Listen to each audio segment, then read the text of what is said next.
Hi, everybody. I'm Pam Mertz from the USA, and I am representing the National Stuttering Association in today's panel, simply called an International Conversation. And we're celebrating, of course, today is International Stuttering Awareness Day. We have a great panel of people representing different countries and continents around the world. And we're just going to have a conversation. And towards the end, we're going to give an opportunity for those that wish to be able to ask questions. So we're going to dive right in. I'm going to ask our participants on the panel to introduce themselves. So we'll start, if we may, with Shilpa. Yeah. Hello, everyone.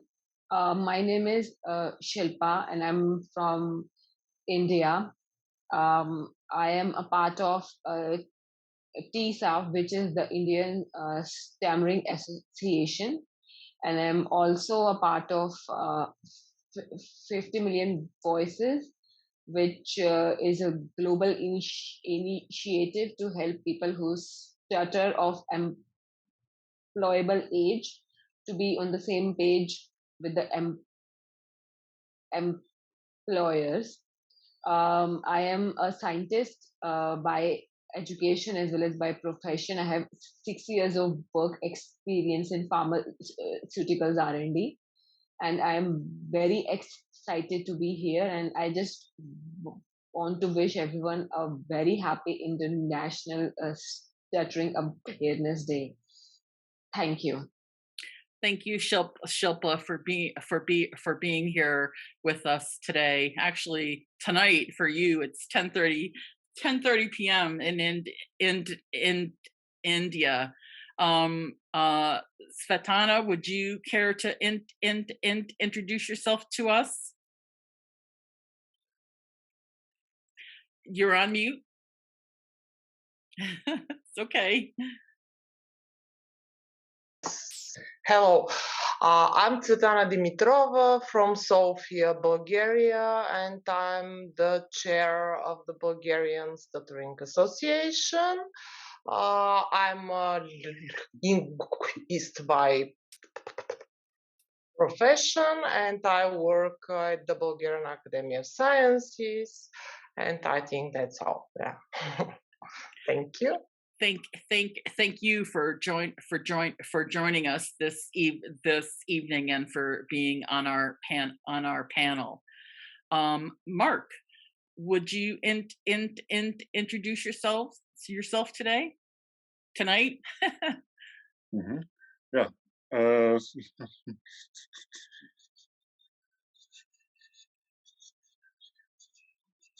My name is Mark, and I am from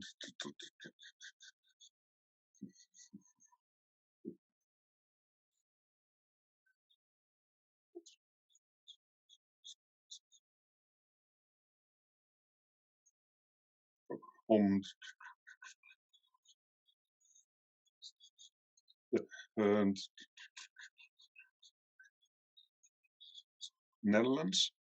I am involved in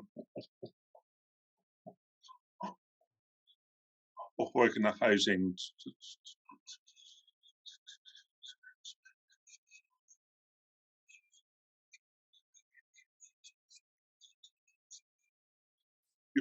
goods exchanges with other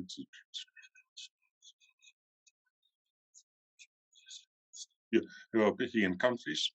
And I'm also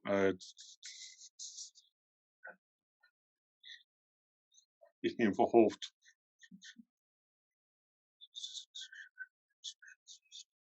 it's family. It is who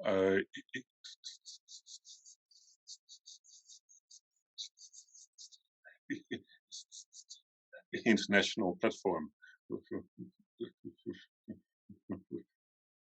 People can organize activities with each other. Yeah,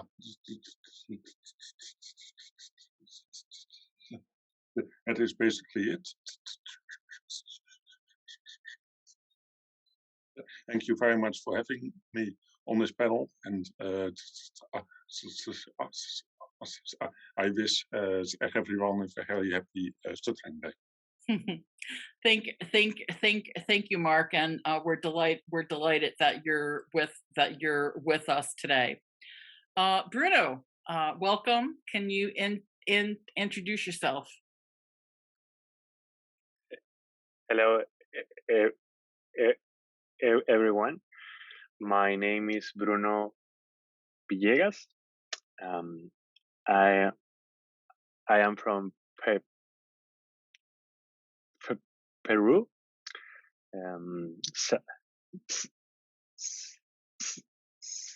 South America, and I'm the chair of the Peruvian Association Habla Libre. Habla Libre means speak freely in Spanish.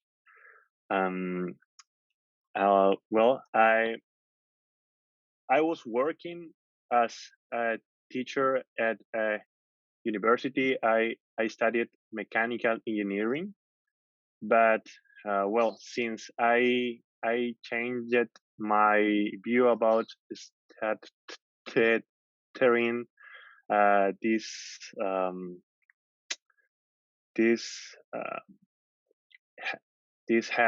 had a powerful impact in my life. So now I abandoned my first career to work many projects about stuttering, because there's a lot to do here. And well, now I'm running a communication school for people who stutter in Spanish, and well, now I'm also a part of 50 Million Voices. And thank you for the invitation. I'm so glad to be here, because the NSA work is I see the NSA work as a reference since I entered in the stuttering world. So thank you.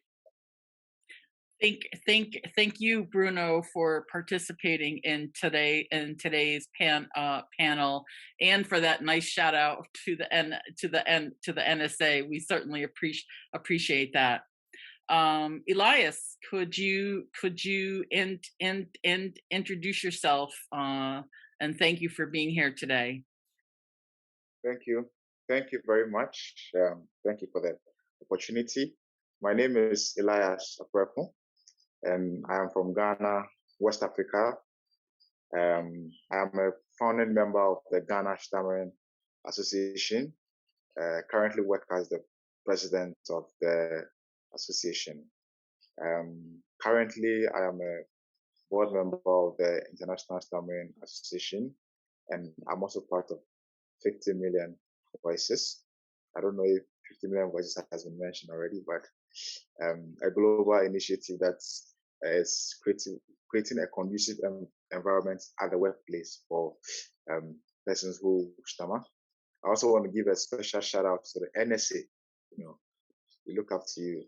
So it's an honor to be on this panel. Thank you. Thank you, Elias, and you know, it's an honor to have you with us as well. As you heard Elias mention, several of us mentioned that we're part of 50 Million Voices. So again, another stuttering awareness, advocacy, and initiative group that covers the 50 million voices of people who stutter across the globe that are of employment age. And we are excited to be able to be offering resources for people to find career success. And as some of you mentioned, the NSA started our We Stutter at Work program in late 2018. So we're really inspired by the fact that some of you have modeled what we did and have grown it and developed it in your countries. So today, what we're going to do is I'm gonna, as the moderator of the panel, I'm gonna ask some questions, and any of the panel members can ask the question. We're not gonna go around and ask everybody because then we'll run out of time, and I mean, we want to talk about stuttering all day, but we obviously can't. So so we'll first start off with what special events do you do throughout your country throughout the year, not just on International Stuttering Awareness Day? I am happy to go first. So in India, we have a very prominent stammering association, uh, TISA. So actually, we conduct national conferences annually, but because of corona pandemic, and we have been affected by the second wave also in May this year, which was horrible. It was so horrible. So we are unable to meet in person since past 2 years almost. But internet has been a boom for all of us, and we have been meeting often more regularly and more frequently than in person, and it is helping us a lot. So in India, first of all, I would like to say that I am also a co-founder of a WWS Women Who Stutter group in India. Given the the shackles of patriarchy and ableism so much spread in our uh, country, we thought that it will be very huge uh, benefit if we can start a group for is specifically focusing on the need of women, and it has been a great success. We have more than 100 members, but obviously we will have to reach much more uh, women, because out of 1.3 billion people who stutter in India, I'm sure about 1/4 will be women. So in our women WhatsApp group, and we hang out through WhatsApp and also through Zoom and other social media platforms. We regularly organize yoga and meditation as part of relaxing ourselves, most usually on the weekends. So it's a great activity that is not entirely focused on stuttering, but it actually brings us together. So I think which is the essence of our community. Apart from that, my organization TISA also conducts a presentation events, online presentation events, in which people nominate themselves and they present on a certain topic of their interest. So it happens regularly on a weekly basis, and it has been happening since April this year. We just concluded an annual conference from 1st to 3rd October, and we were happy to host Pam also for one of our sessions. It was a big success. We had sessions about, there are one or two movies which have been made in different languages in India about stuttering, and we called their producers and actors, and the directors, and we had a very fruitful conversation. So yeah, it's not just about ISAD a month or a day, but it's about the all year round activities that we do, which help us in making stammering a talkable topic in India. Thank you. Wonderful, Shilpa. Thank you for sharing that. Would any other of our panelists like to share what you do beyond ISAD?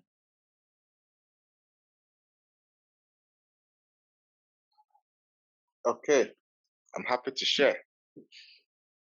So usually we would have some events from time to time, but one activity that runs throughout the year is what we call the GSA one-on-one. So GSA one-on-one is where you have somebody like a role model in the society, who is doing so well in their respective field of career. They are excelling, and then persons who stammer in the community look up to them. So we invite them for a session to share their story with us, to share how they've been able to get to the heights they are, even with a stammer. So it happens every month. We look for a role model, and they share their experiences with us. We've been able to make a documentary out of this, where you have them sharing their experiences. I can share, later on with you, so that you can have a look. Thank you. That's so exciting, Elias. Thank you for sharing that. I see Mark was trying to chime in. Please. Yeah.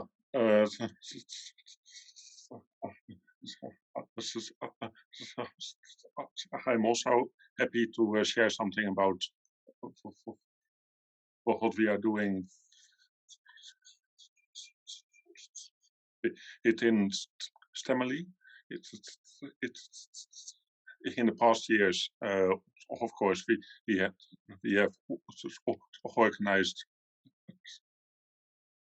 a lot of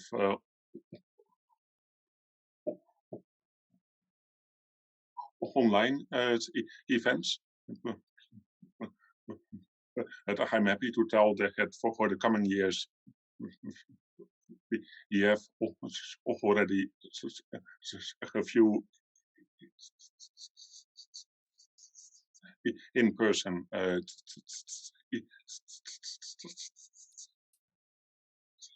events in the pipeline. The first one will be in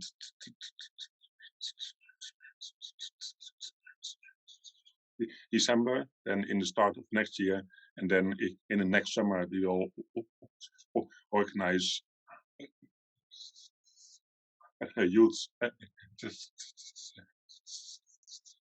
exchange, as we have done before.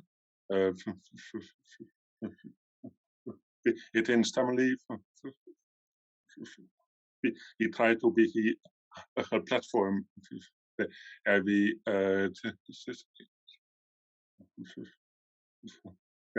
we inspire and also try to help each other in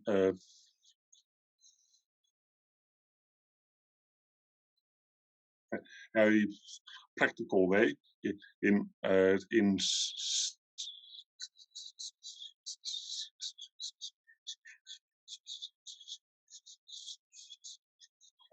setting up events. Everyone is doing it. Everyone is doing this in their spare time. so sometimes it's so hard to keep track of everything that's going on. So we try to help each other in in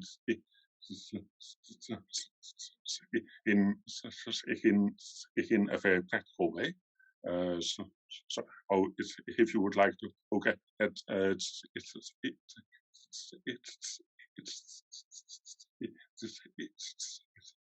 involved with that, who are most welcome to join Stammerly as well. Thank you. Thank you, Mark, for sharing that. Again, it's good to hear, what people do throughout the year in different countries, because we don't only stutter on one day.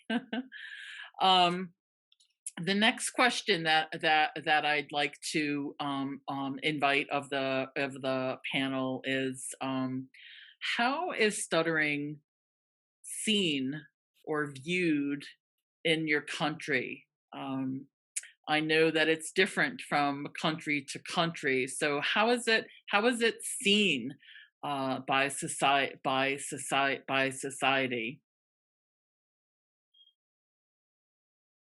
Maybe. Bruno. Okay, thank you. Well, here in Peru, stuttering is not seen as a disability. Is seen as just a lack of confidence. If you stutter, is because you're nervous, you're shy, you are you have to practice. Not everybody have a good advice for people who stutter here, and I think the vast majority of people and also professionals didn't know so much about this, but there is a little group that is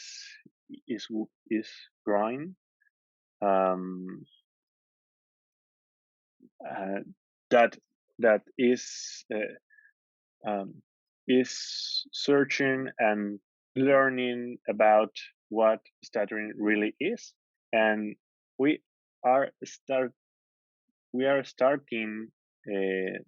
talking about this speech diversity, but it's like it is just starting, and well, it's a little few group which I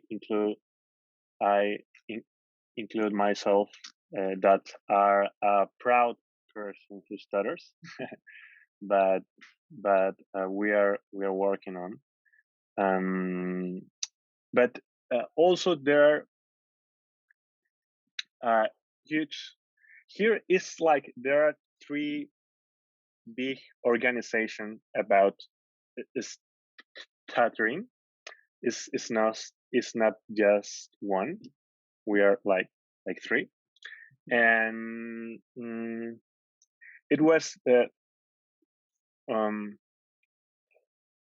one of them has this idea of overcome stuttering, and so it was like, but we are the Habla Libre was like trying to push the other side, talking about that stuttering it's okay, no, it's not just that we have to speak fluently for being a successful person. And now I think we the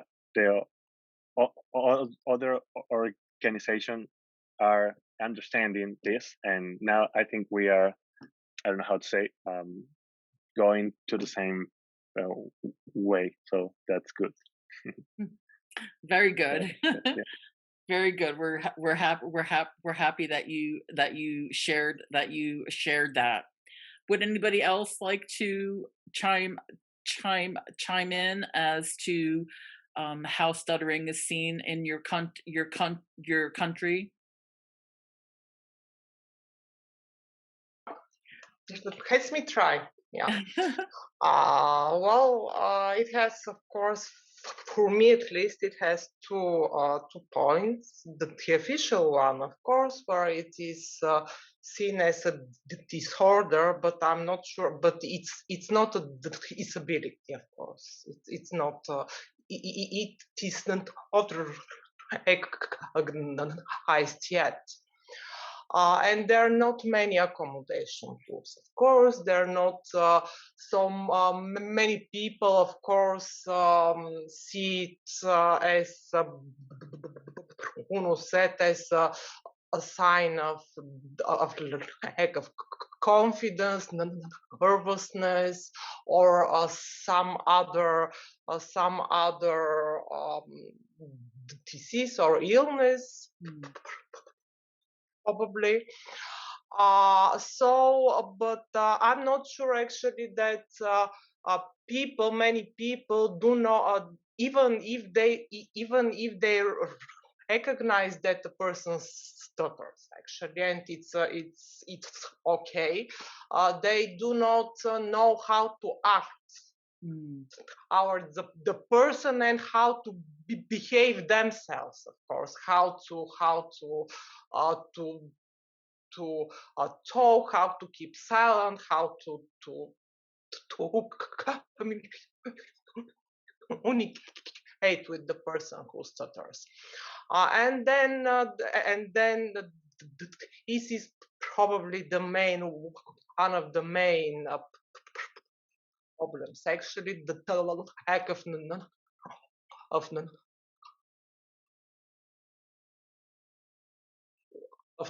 knowledge in people, and yeah, that's it. So we, of course, we try as an organization to provide information about it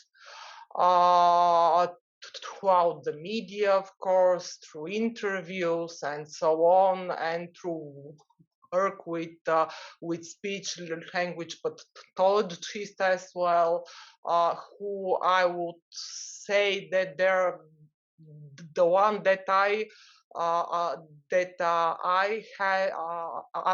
had contacts with are quite well versed, but it's my experience only, and I'm not sure how it is to other people. So yeah. Thank you for sharing that. It is indeed helpful to realize that, you know, different countries view stuttering or stammering quite differently. So it's really wonderful when we can collaborate like this. Is there a special book or film or podcast that any of you have read or consumed that has been particularly inspiring to you about stuttering?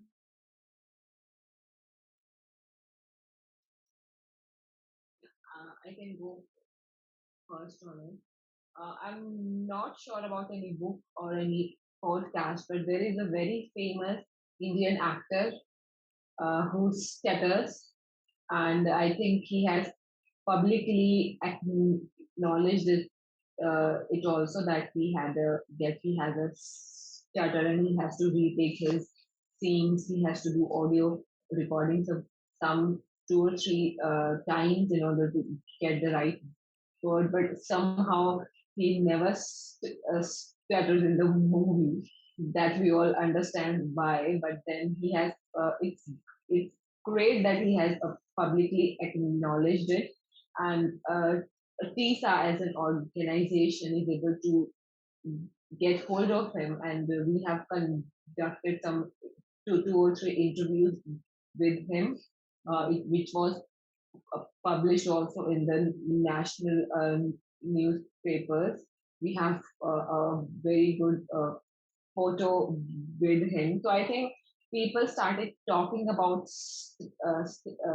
stuttering in India openly somewhere around in 2001 or 2, when one of his famous movie became a huge hit, and he publicly accepted that he had a very difficult time in memorizing or speaking his speech in one of the biggest award functions in India. So I remember people talking about it in my school, and then in my college also. So for me, that is very inspirational, and now everyone knows that Hrithik Roshan stammer. So his the Indian actor's name is Hrithik Roshan, and I think the people started talking when they found a celebrity having the same thing that they were, hearing around.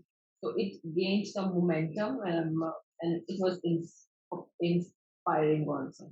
Yeah. Mm.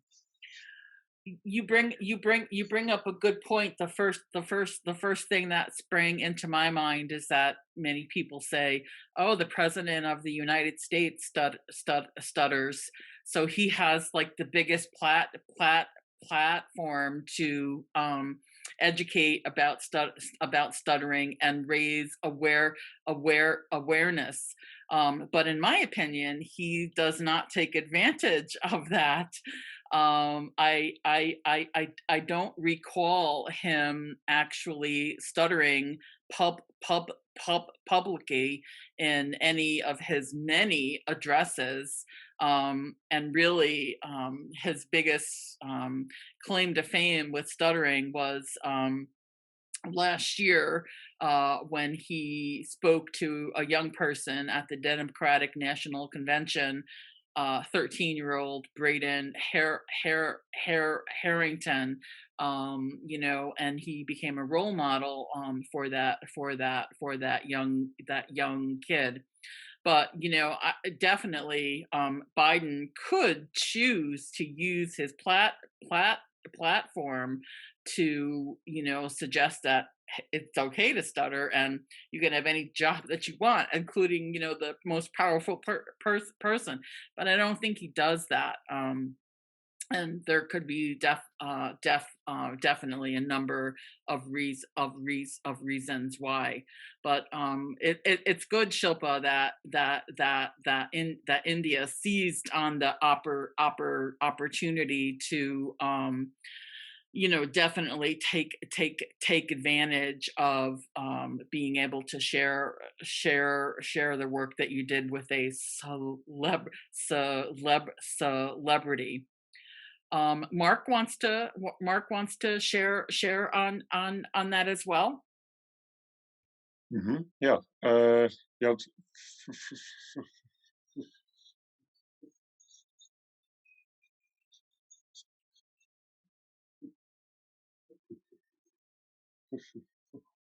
First, I would like to say something very personal, and that is that I still have a hard time with accepting my own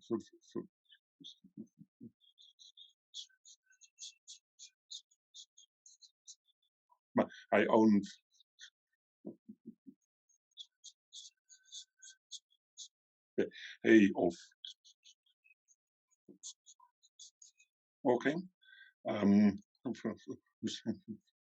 How sometimes when speaking,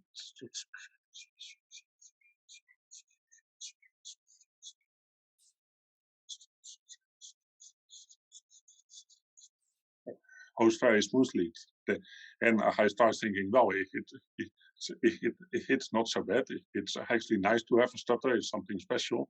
but then at times where I stutter a lot, I am I get back to square one. Yeah, I just hate my stutter. But in the past years, I have discovered a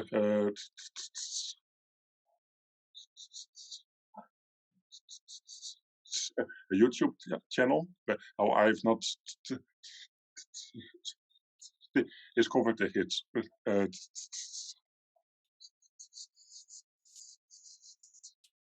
Het is bij Lin.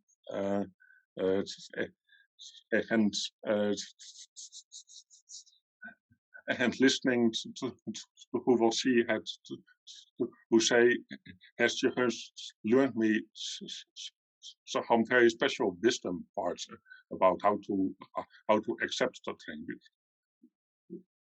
because well I think you should watch it for yourself. It's still hard to explain for me. I'll share the link. And secondly, I started reading a book about stammering. It is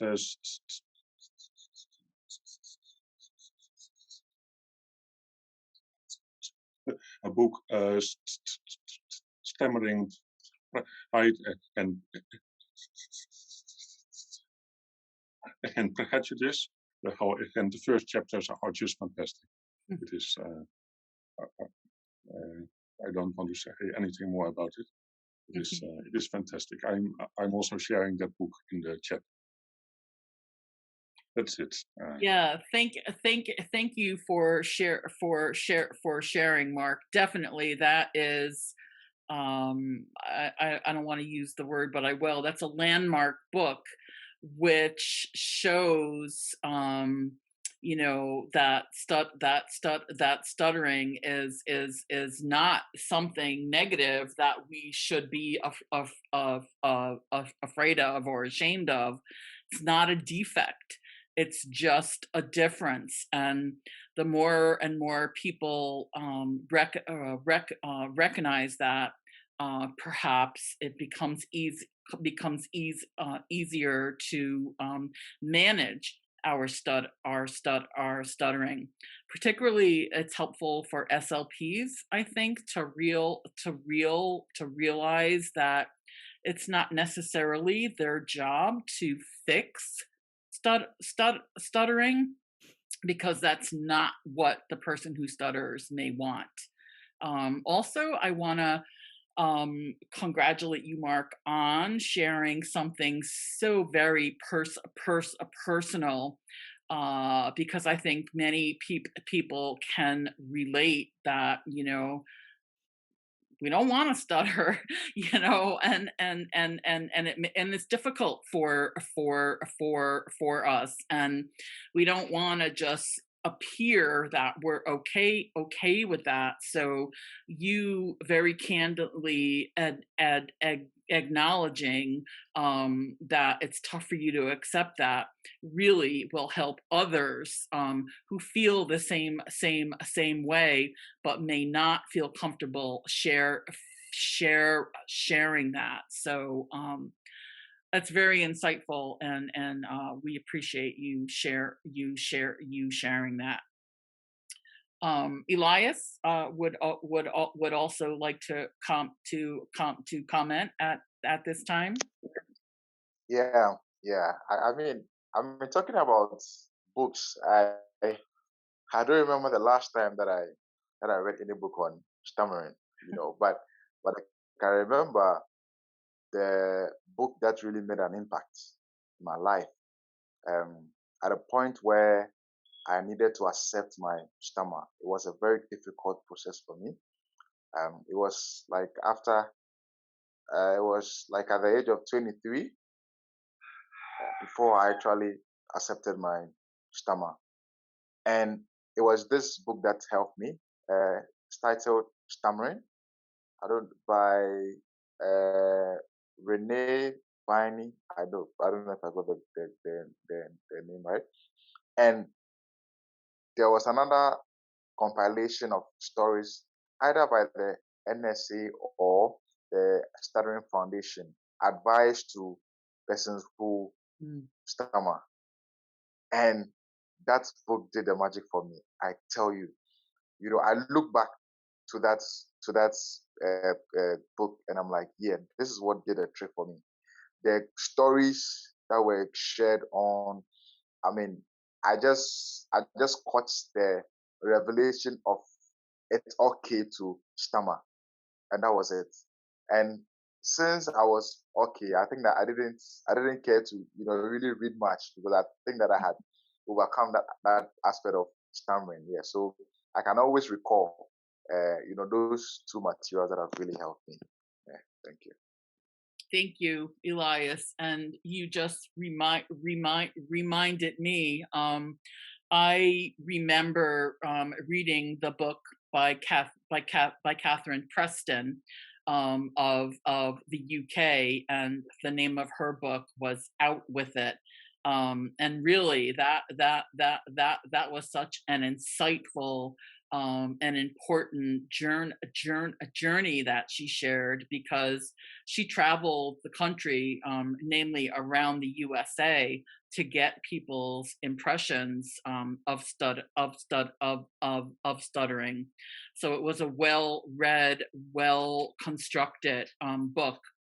It also comes to mind a gentleman by the name of Vince Vaughter, wrote two books, Paperboy and Copyboy, and he talked about what it was like to stutter as a child, and one of the themes was he delivered papers, and he once a week he had to go to the customer and collect the money for the papers, and it was always a challenge for him to stutter and ask the customer to pay the money. So there are definitely good books and things out there. And I think Bruno wants to comment as on that as well. Please. Okay. Well, I remember that. I started my process in a intensive program that helped me to understand and accept the stuttering, but you have to use a breathing technique. I had to speak like Darth Vader, like breathing, and then when I realized that I was not alone, and there were a lot of people who stutter like me, I started to research, and I was so focused on practice my breathing technique, because yes, I was accepting myself as a person who stutter, and I started organizing support groups, but I was controlling my speech every time using this breathing technique, and it was like it's I started to seeing people who I don't know how to say, to permit to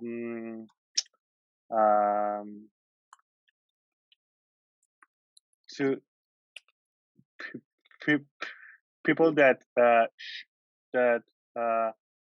was happy talking and stutter in public, and that was like that was like I don't know how how to explain that. But I remember a TED talk, of a person who was stutter and was smiling, and that was weird for me. And then I saw an interview of Catherine Preston, where she was stuttering and she was smiling, and the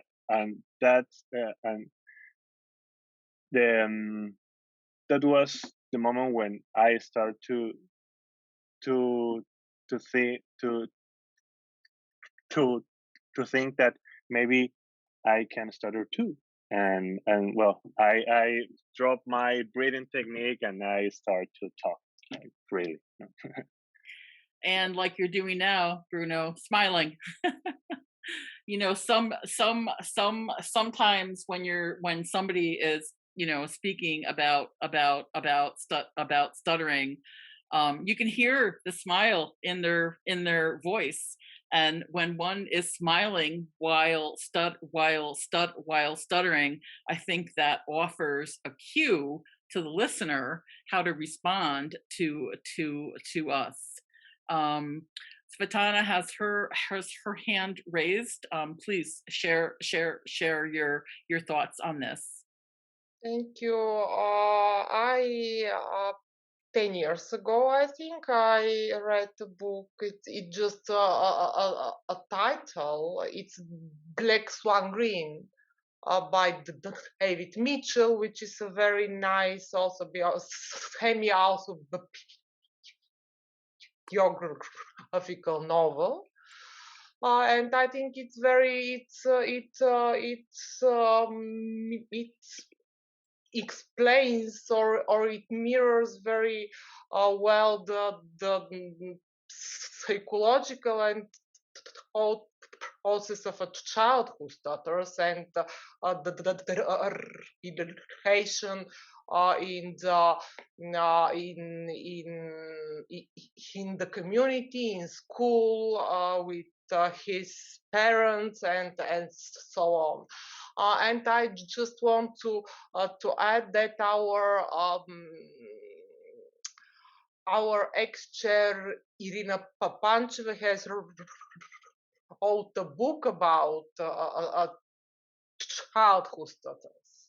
So from her perspective, and it's a very good children book actually, and she's a well-established author, but she writes on other topics as well, of course. Just thank you for that. There actually is another author from Canada who has written a couple of children's books.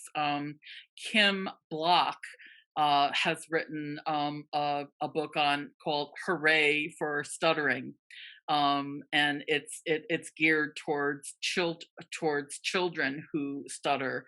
And I believe she's wrote 2 or 3 in that series. And there's another one that comes to mind, and I certainly cannot remember the name of the author, but the name of the book is Stuttering Stanley. It's a squirrel who stutters, and again, it's important for children to see themselves somehow in the media, as they're not the only one who stutters. So definitely, if you know the names of those books, feel free, please, to write them in the chat. So the final question for our panel before we will look to take some questions. What are you looking towards in the future for stuttering in your countries? What excites you about future opportunities?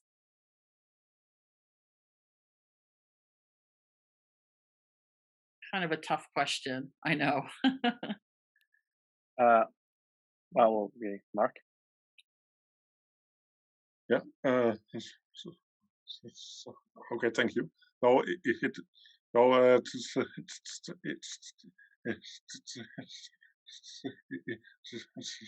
is not a tough question at all, I think. I know that there are a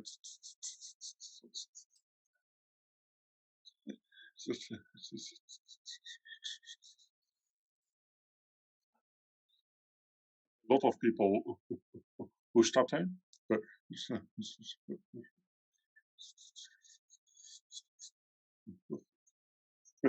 only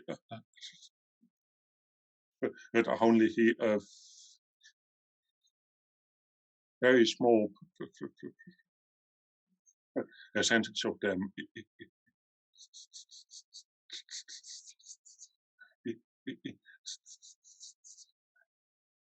is member of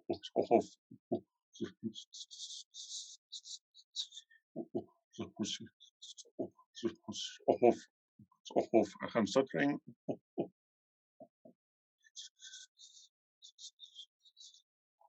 organization.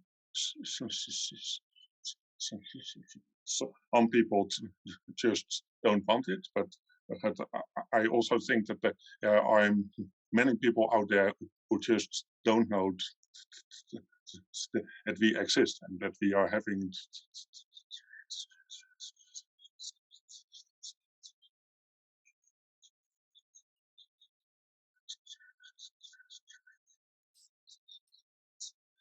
this conference here. So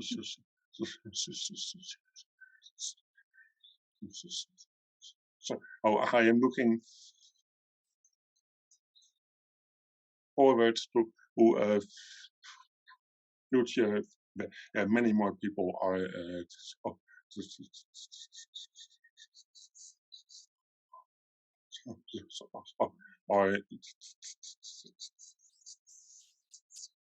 involved with stuttering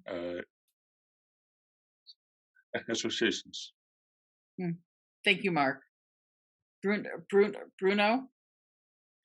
Well, I am happy because when I founded the Peruvian Association Habla Libre in 2016, there was only an Argentina association and the Spanish association.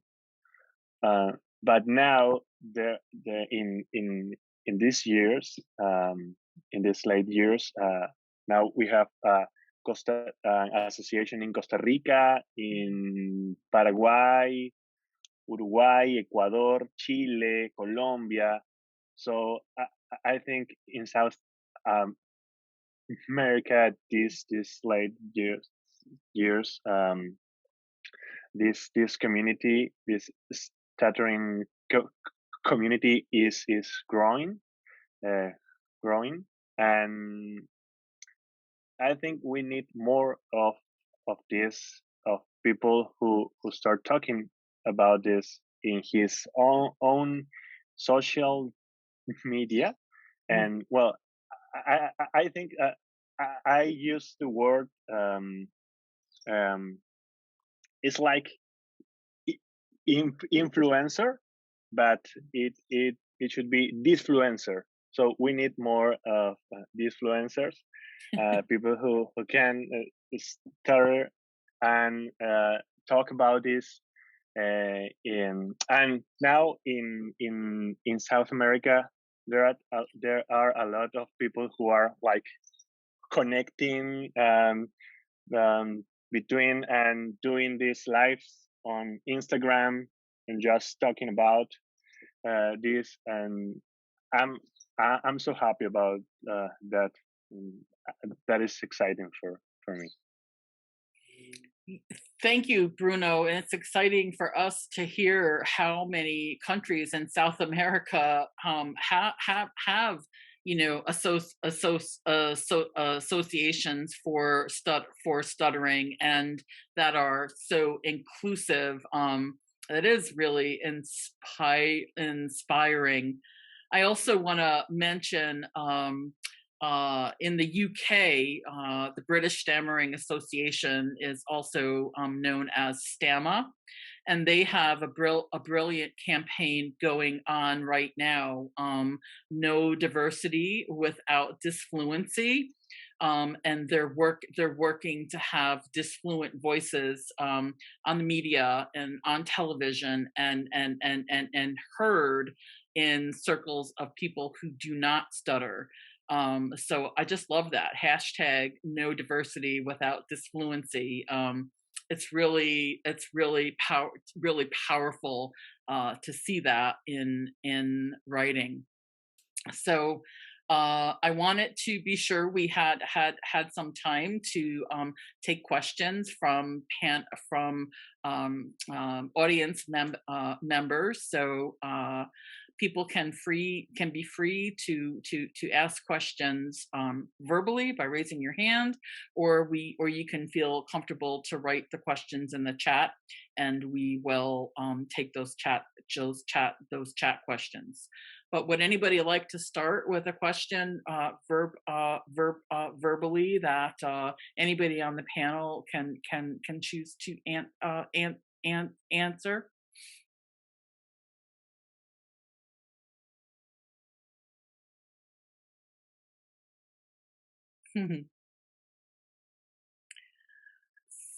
So let me take a look at the chat questions. Douglas had asked, how is stuttering viewed and seen? Well, Doug, you got your hand raised, so you can ask your own question. Thank you, Pam, and I want to say thanks to all of you guys who have showed up here. Pam, I want to ask you, I'm not sure if you had already stated this before. How do you, or what is your view on how stuttering is viewed or seen here in the USA? And then also, I would like you to share your thoughts about what is the future of stuttering here in the country and the world, in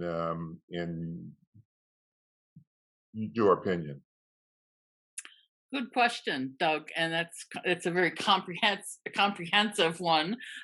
In fact, so here in the United States, there are several stuttering organizations. There is the National Stuttering Association, of course, which I'm part of.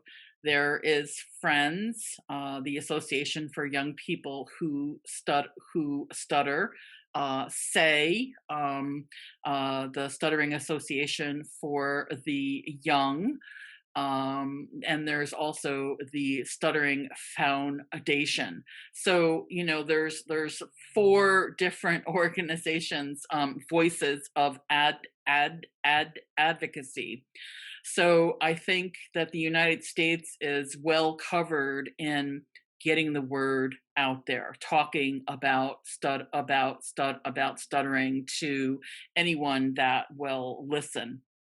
And I personally believe that we have to talk about stuttering to anybody that will listen, so that we can be seen, be heard, and influence some of the false assumptions that people have about us and about stuttering. Specifically, Doug, I think in the United States there's kind of 2 camps around stuttering. Of course, the motto of the NSA is "If you stutter, you're not alone." So we've got people that are accepting of stuttering and are very interested in releasing the burden of always trying to conform to a society that puts great expectations on perfect communication. And I also think there's a camp in the US of people that stutter pronouncedly and do wish to seek means to manage even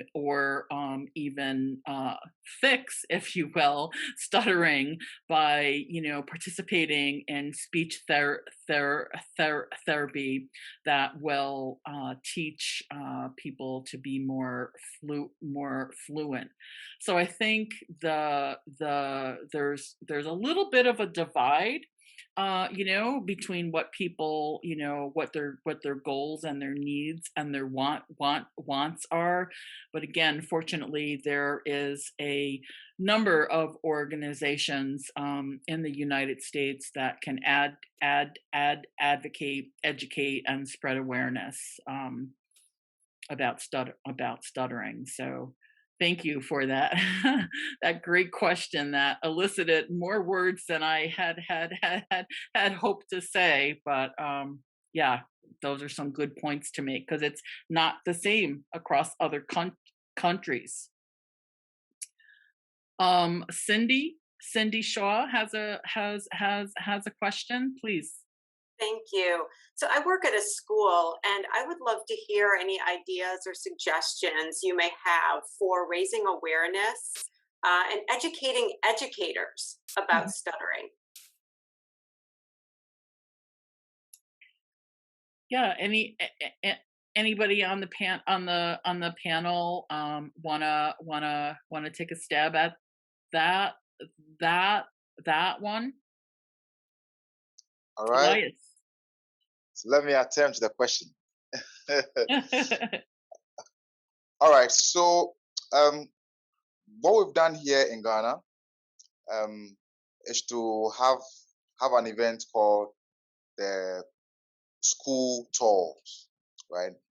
And this event is to go around the schools, especially with the preschools and an early child,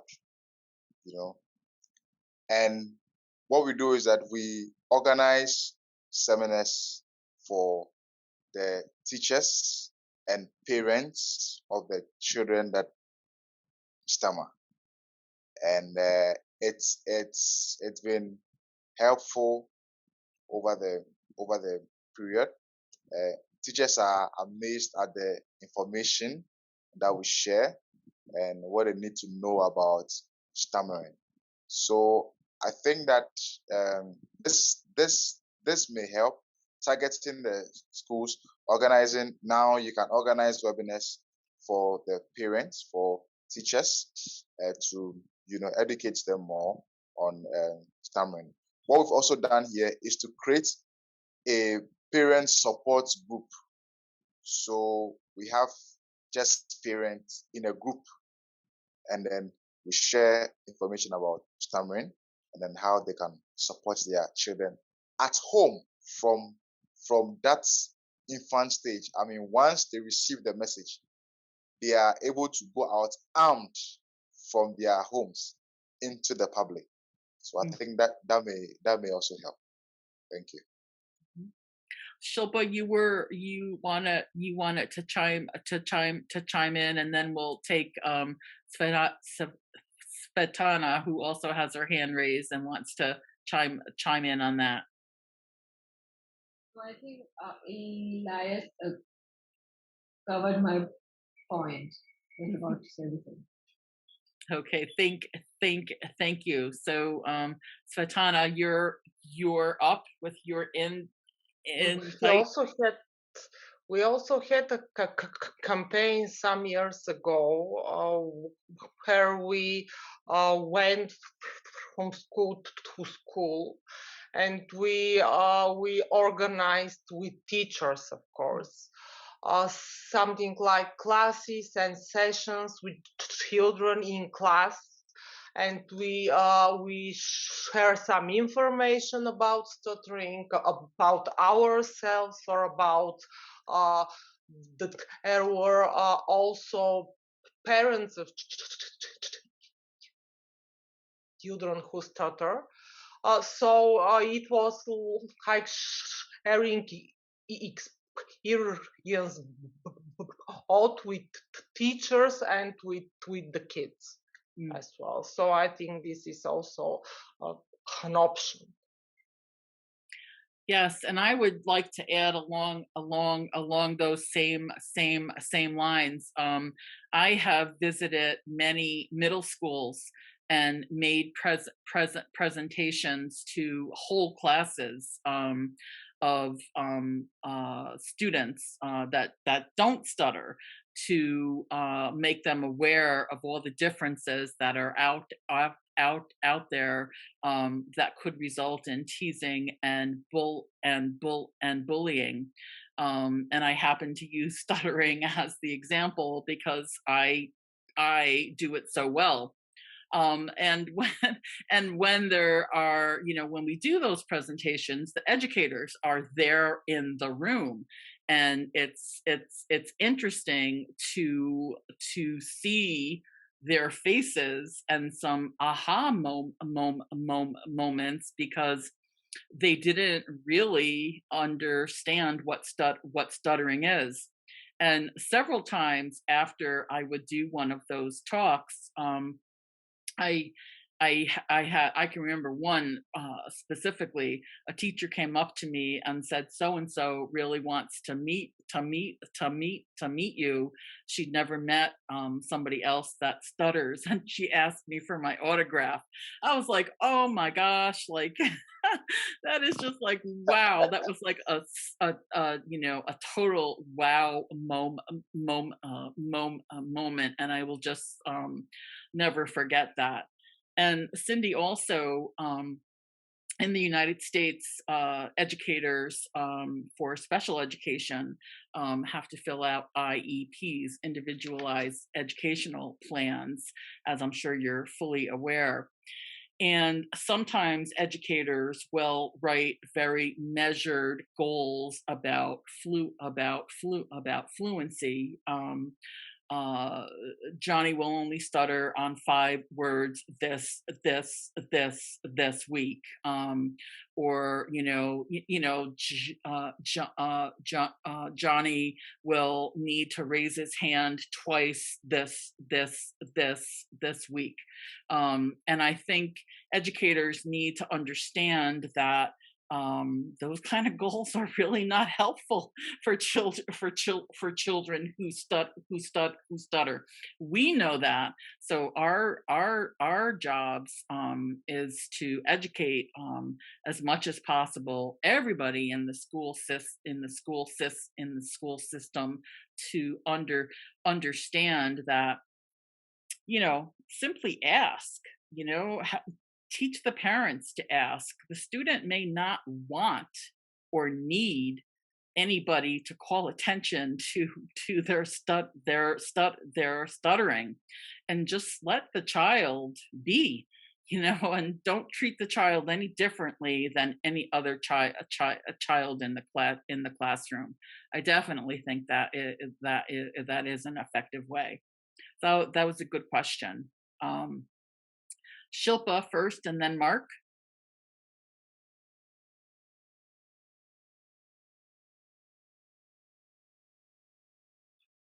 Are you asking me? Yeah, I thought you wanted to offer something on that question. Yeah. So I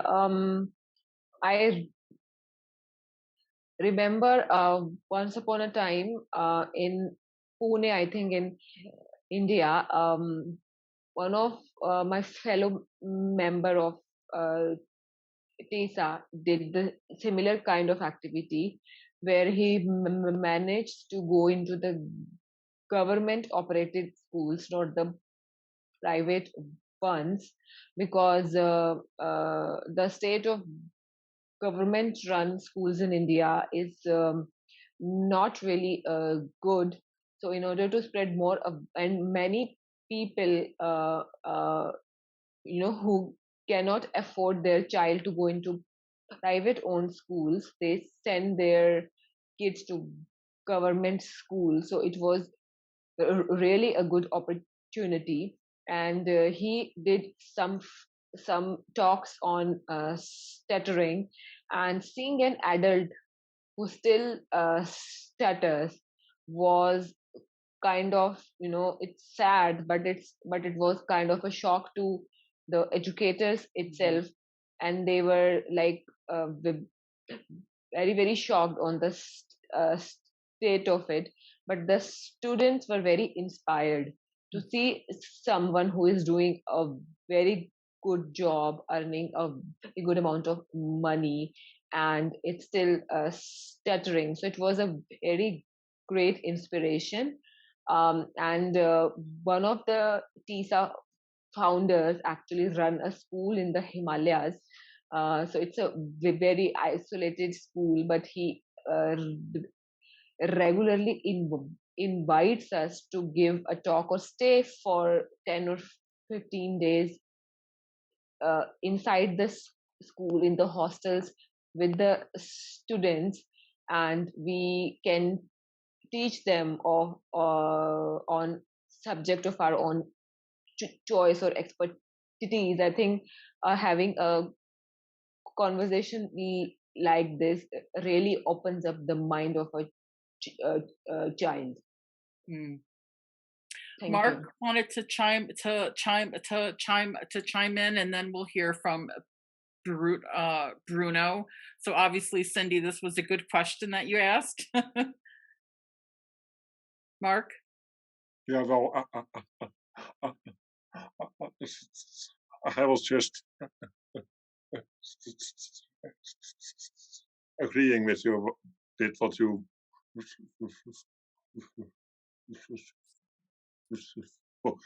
were saying, that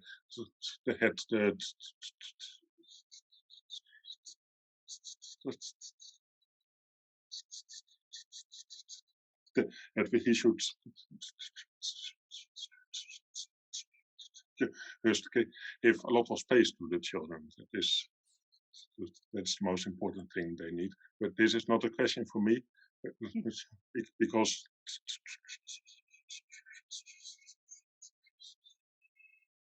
children often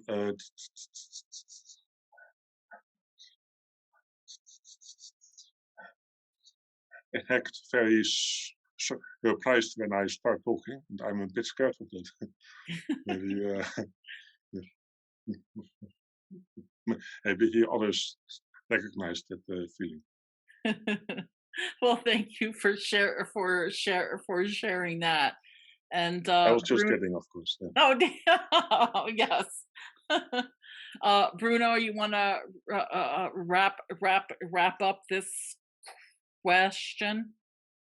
I think that one of the best things we can do is like that adults who stutter go and talk with the children, and because it was that Pam said, I think when I was the opportunity to talk in my own school. After I did a TED talk in my country, my school invited me to talk with their students, and they saw my talk, and then they prepare questions, and it was like just like talk about this with curiosity, like what do you feel when you stutter, what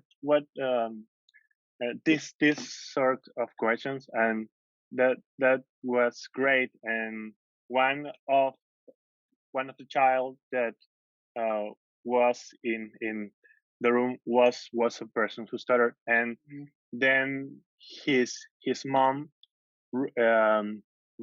wrote to, to to me that day when his child returned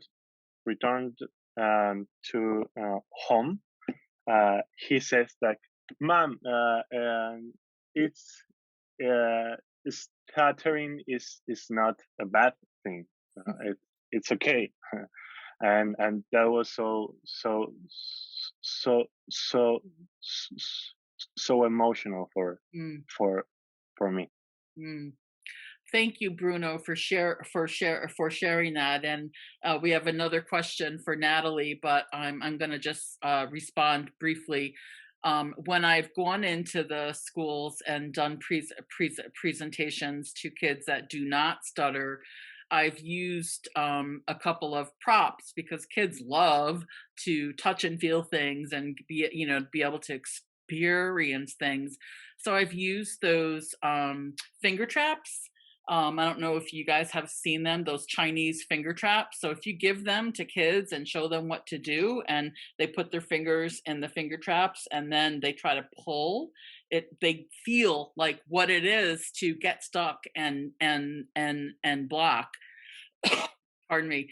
And I've also talked about how people sometimes try to hide their stuttering because they're embarrassed or ashamed. And another one of the exercises that I did was I brought in grapefruits to the classroom, and I picked a couple of kids, and people, they always volunteered. I picked a couple of kids and asked them to try to hide the grapefruit on their person, put it on their body where the grapefruit would not show anywhere. And what they realized that they couldn't do that, whether they put it in their shirt or their pant leg. I did tell them, if you have a sweatshirt, you can't put it in the hood, but you try to hide a grapefruit on your body, it can still be seen. So it was a good example for kids to realize that you may think that nobody knows that you stutter, but often people do. Dima wrote, "You can eat it though," but I want to take the question from Natalie. Yeah, thank you so much, Pam, and thanks to all of you for having this. Yeah, I'm from Austin, Texas, or at least I'm in Austin, Texas, and we have the University of Texas here.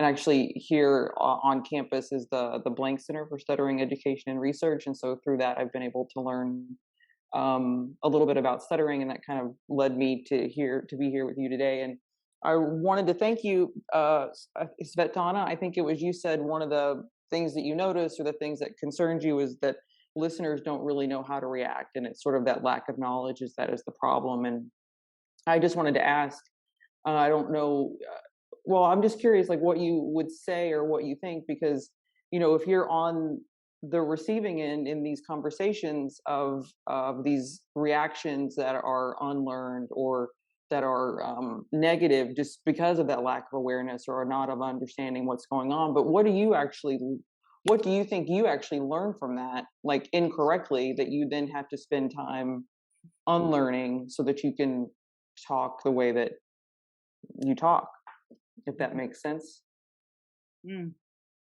That makes a lot of sense. Anybody on the panel? Fatana? I'm not sure that I understand the question. I understood the question. So what I want to see, or can you repeat the question? Yeah, no, I'll try. Yeah, thank you. I think it's just kind of like if you're in these conversations and you're on the receiving end of these messages back to you, right? Where it looks like there's something wrong, or what are you doing, or whatever. Like, what do you think? What do you think you incorrectly learn about yourself that you have to then like unlearn or Probably, let go yeah, of? I saw, yeah. Probably because probably it mirrored my own hesitancy or my own expectation of their reactions. So it's probably it's me, but not me personally, but the person, because I have talked about it with psychiatrists from a university here, who is an SLP and also a child psychiatrist, and she told me, but this type of people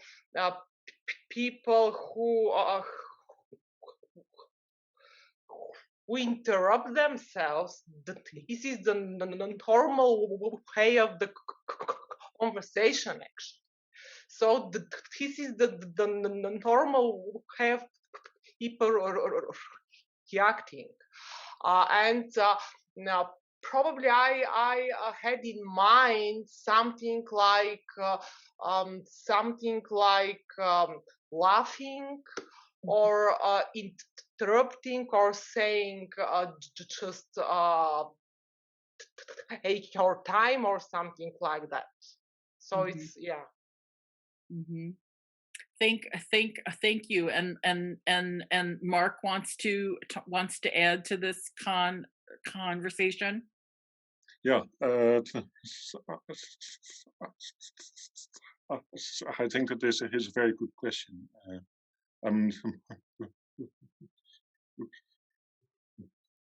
People often said to me that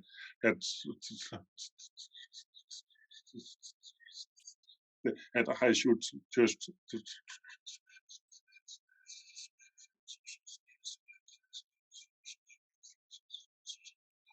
relax, or that I should breathe better, and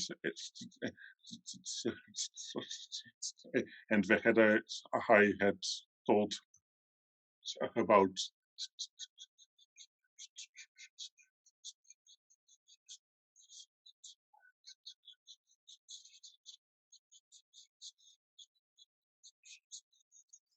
therapy. Al de gozer hou of Harry deed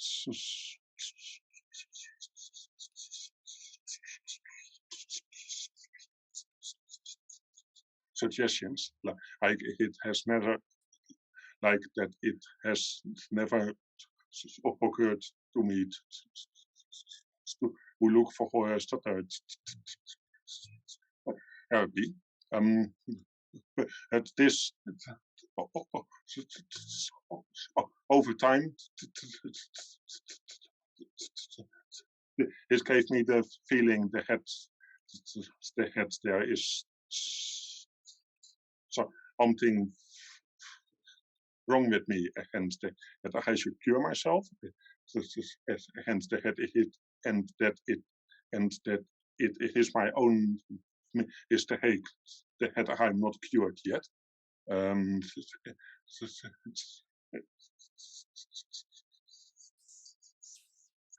meeting with other people who stutter has learned me that in fact there